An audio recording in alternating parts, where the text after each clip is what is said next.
Selamat datang di misteri terdalam Rusia.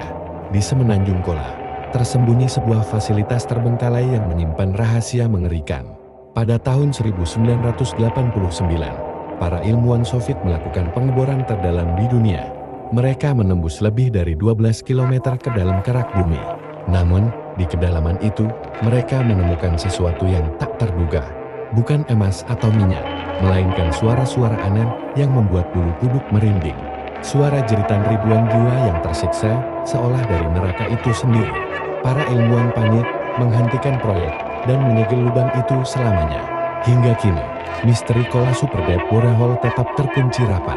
Apa sebenarnya yang mereka dengar di kedalaman 12 km?